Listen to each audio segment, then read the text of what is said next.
हुजूर इमाम मिल्लत की दुआ लेते हुए कलामी आला हजरत के चंद शेर में पेश करता हूँ। दुरूद शरीफ पढ़िए सल्लल्लाहु अलैहि या रसूल अल्लाह वसल्लम अलैका या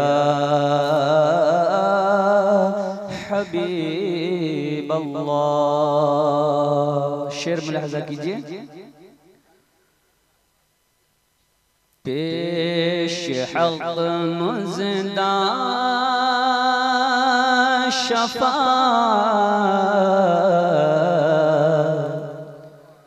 का सुनाते जाएंगे।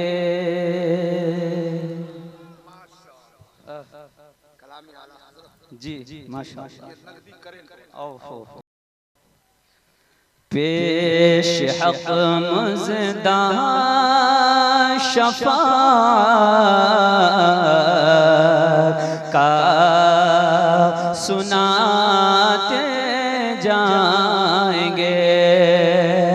पेश हक़ मुज़दा शफ़ाअत का सुनाते जाएंगे।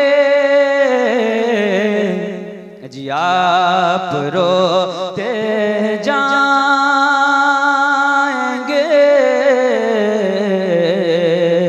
सबको हंसाते जाएंगे।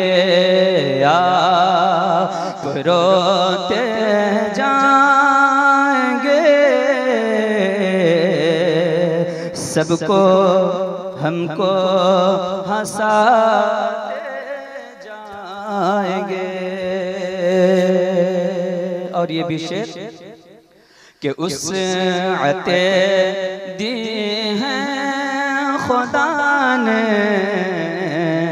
दामने महबूब को,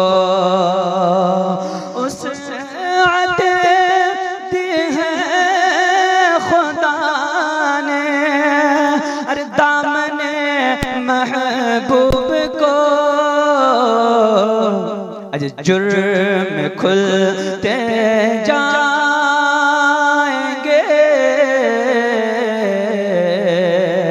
और वो छुपाते जाएंगे। जुर्म खुलते जाएंगे और वो छुपाते जाएंगे। खास तौर से ये शेर तमाम मुसलमानों के लिए। इसके बाद आखिरी शेर कि लोग आए मुस्कुराते हम असीरों की तरह कि लोग मुस्कुराते हम असीरों की तरह। खिरमने इस्यां पे अब बिजली गिराते जाएंगे। पेश हक़ मुज़दा शफ़ाअत का सुनाते जा